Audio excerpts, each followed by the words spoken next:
Chapter 2. The creation. This chapter is based on Genesis 1 and 2. By the word of the Lord were the heavens made, and all the host of them by the breath of his mouth. For he spake, and it was. He commanded, and it stood fast. Psalm 33, verses 6 and 9.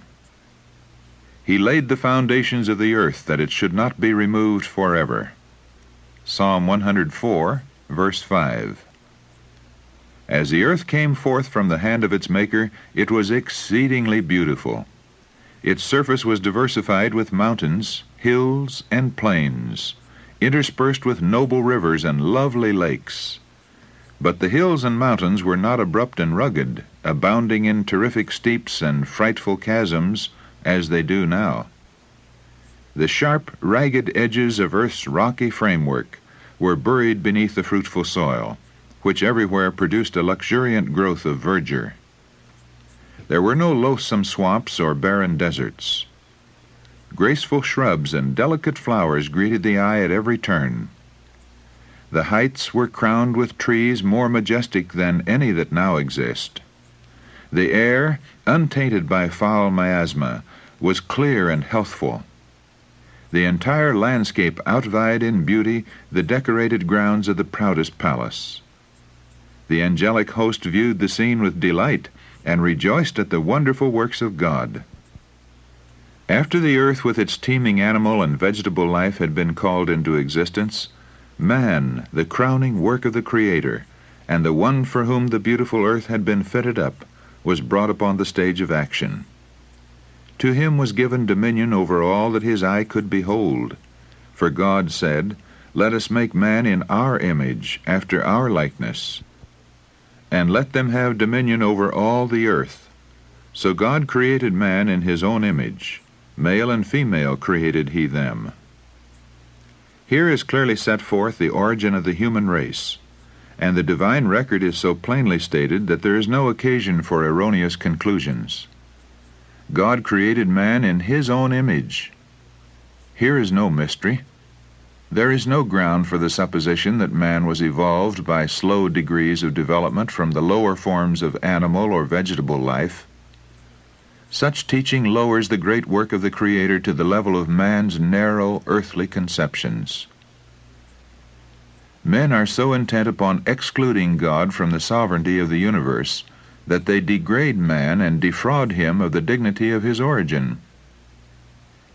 He who set the starry worlds on high, and tinted with delicate skill the flowers of the field, who filled the earth and the heavens with the wonders of his power, when he came to crown his glorious work, to place one in the midst to stand as the ruler of the fair earth, did not fail to create a being worthy of the hand that gave him life.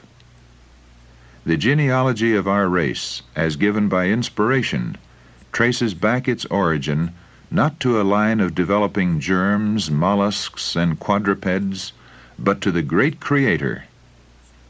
Though formed from the dust, Adam was the Son of God. He was placed as God's representative over the lower orders of being.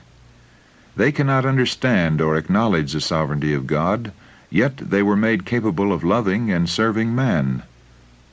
The psalmist says, "Thou madest him to have dominion over the works of thy hands. Thou hast put all things under his feet, the beasts of the field, the fowl of the air, and whatsoever passes through the paths of the seas." Psalm 8, verses 6 to 8. Man was to bear God's image, both in outward resemblance and in character. Christ alone is the express image, Hebrews chapter 1, verse 3, of the Father, but man was formed in the likeness of God. His nature was in harmony with the will of God. His mind was capable of comprehending divine things. His affections were pure. His appetites and passions were under the control of reason. He was holy and happy in bearing the image of God and in perfect obedience to his will. As man came forth from the hand of his Creator, he was of lofty stature and perfect symmetry. His countenance bore the ruddy tint of health, and glowed with the light of life and joy. Adam's height was much greater than that of men who now inhabit the earth. Eve was somewhat less in stature, yet her form was noble and full of beauty. The sinless pair wore no artificial garments. They were clothed with a covering of light and glory, such as the angels wear. So long as they lived in obedience to God, this robe of light continued to enshroud them. After the creation of Adam, every living creature was brought before him to receive its name. He saw that to each had been given a companion, but among them there was not found an help meet for him. Among all the creatures that God had made on the earth, there was not one equal to man.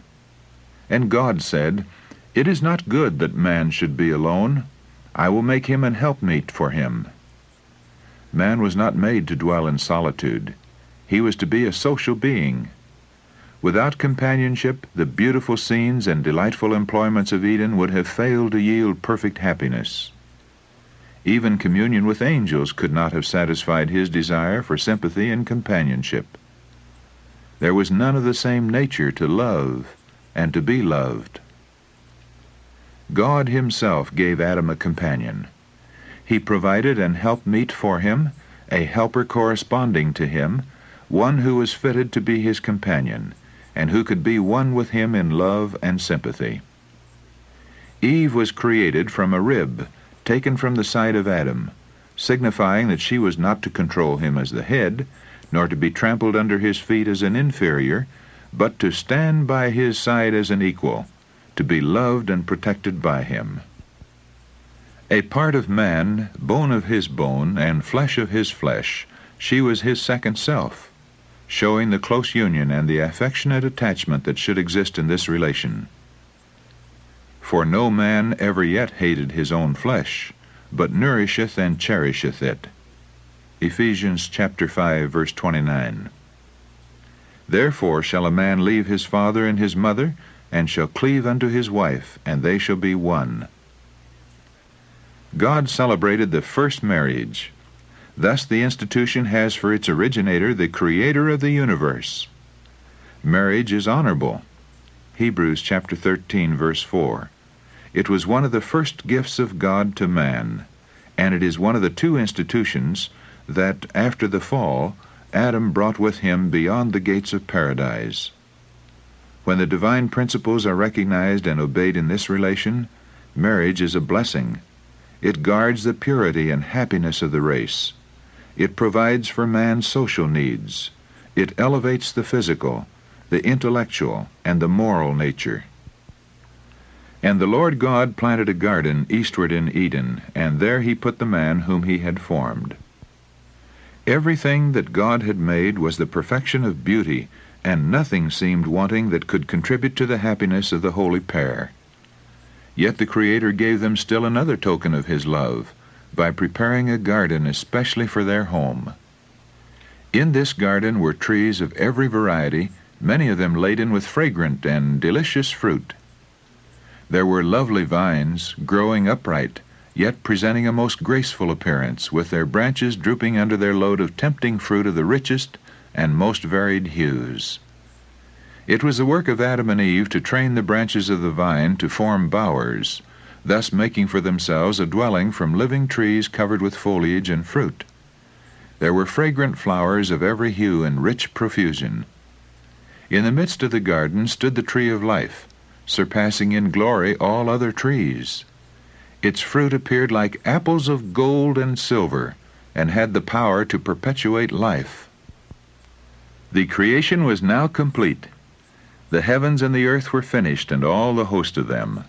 And God saw everything that he had made, and behold, it was very good. Eden bloomed on earth. Adam and Eve had free access to the tree of life. No taint of sin or shadow of death marred the fair creation. The morning stars sang together, and all the sons of God shouted for joy. Job chapter 38, verse 7. The great Jehovah had laid the foundations of the earth. He had dressed the whole world in the garb of beauty, and had filled it with things useful to man. He had created all the wonders of the land and of the sea. In 6 days the great work of creation had been accomplished, and God rested on the seventh day from all his work which he had made. And God blessed the seventh day and sanctified it, because that in it he had rested from all his work which God created and made. God looked with satisfaction upon the work of his hands. All was perfect, worthy of its divine author, and he rested, not as one weary, but as well pleased with the fruits of his wisdom and goodness and the manifestations of his glory. After resting upon the seventh day, God sanctified it, or set it apart, as a day of rest for man. Following the example of the Creator, man was to rest upon this sacred day, that as he should look upon the heavens and the earth, he might reflect upon God's great work of creation, and that as he should behold the evidences of God's wisdom and goodness, his heart might be filled with love and reverence for his Maker. In Eden, God set up the memorial of his work of creation in placing his blessing upon the seventh day. The Sabbath was committed to Adam, the father and representative of the whole human family. Its observance was to be an act of grateful acknowledgment on the part of all who should dwell upon the earth, that God was their Creator and their rightful sovereign, that they were the work of his hands and the subject of his authority. Thus the institution was wholly commemorative and given to all mankind. There was nothing in it shadowy or of restricted application to any people. God saw that a Sabbath was essential for man, even in paradise. He needed to lay aside his own interests and pursuits for one day of the 7, that he might more fully contemplate the works of God and meditate upon his power and goodness. He needed a Sabbath to remind him more vividly of God and to awaken gratitude, because all that he enjoyed and possessed came from the beneficent hand of the Creator. God designs that the Sabbath shall direct the minds of men to the contemplation of his created works. Nature speaks to their senses, declaring that there is a living God, the Creator, the supreme ruler of all. The heavens declare the glory of God, and the firmament showeth his handiwork. Day unto day uttereth speech, and night unto night showeth knowledge.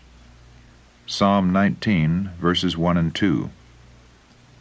The beauty that clothes the earth is a token of God's love. We may behold it in the everlasting hills, in the lofty trees, in the opening buds and the delicate flowers. All speak to us of God.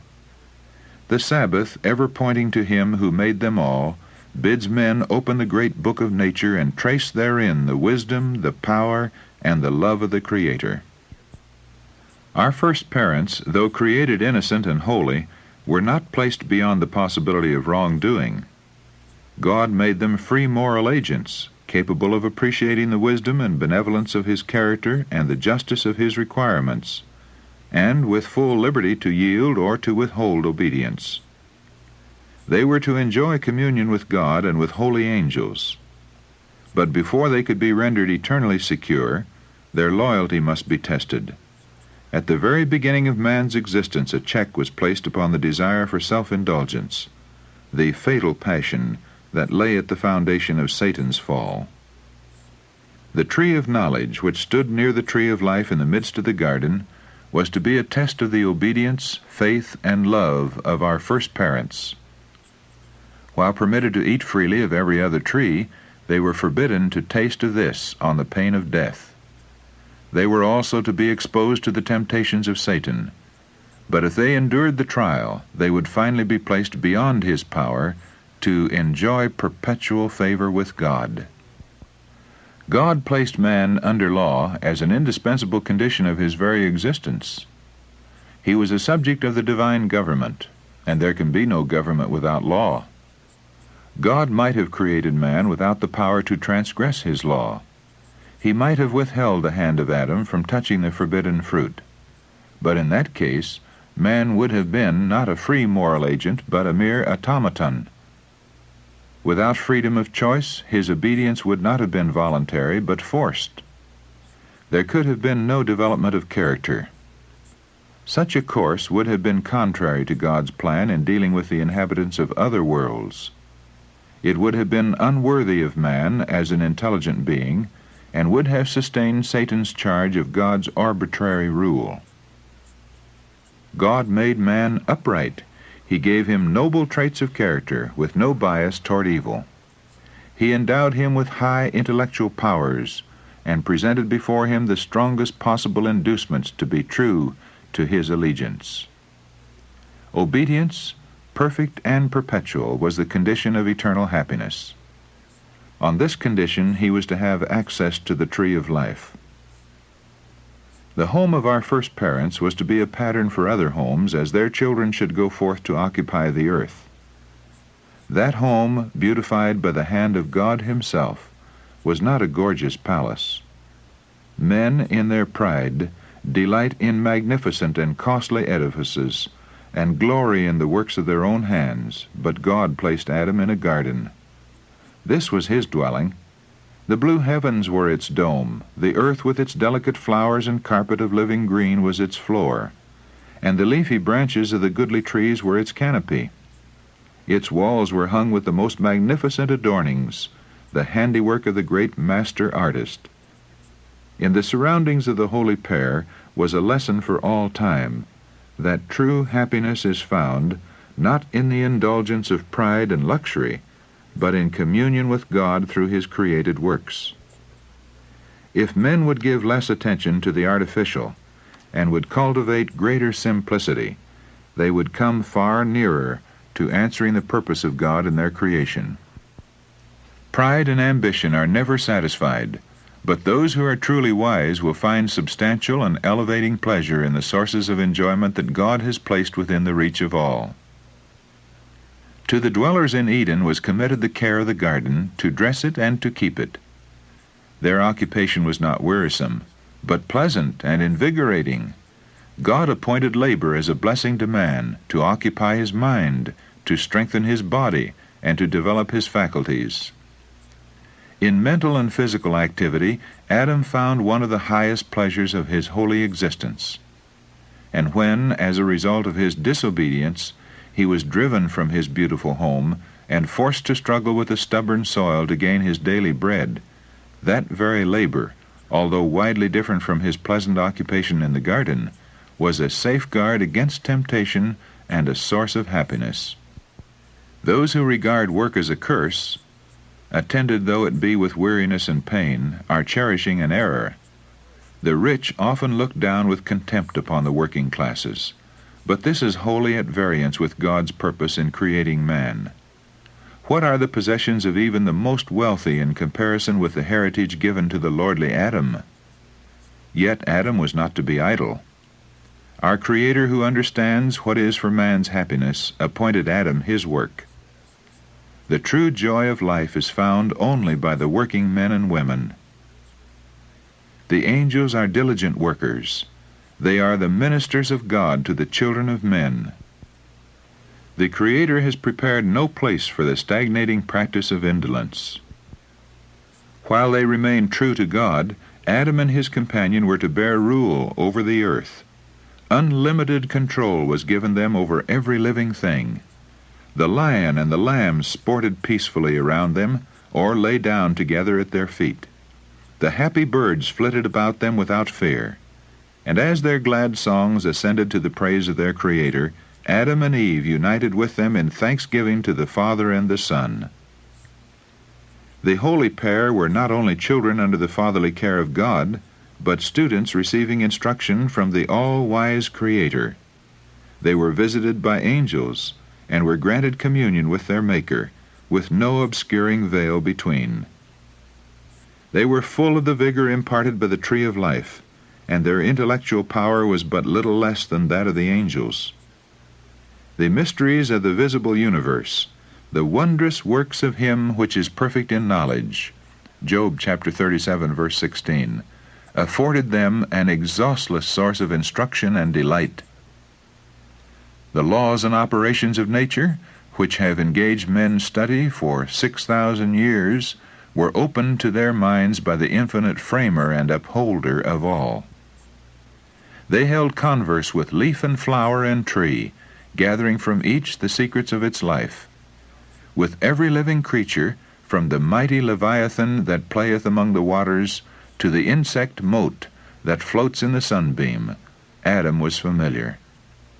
He had given to each its name, and he was acquainted with the nature and habits of all. God's glory in the heavens, the innumerable worlds in their orderly revolutions, the balancing of the clouds, the mysteries of light and sound, of day and night, all were open to the study of our first parents. On every leaf of the forest or stone of the mountains, in every shining star, in earth and air and sky, God's name was written. The order and harmony of creation spoke to them of infinite wisdom and power. They were ever discovering some attraction that filled their hearts with deeper love and called forth fresh expressions of gratitude. So long as they remained loyal to the divine law, their capacity to know, to enjoy, and to love would continually increase. They would be constantly gaining new treasures of knowledge, discovering fresh springs of happiness, and obtaining clearer and yet clearer conceptions of the immeasurable, unfailing love of God.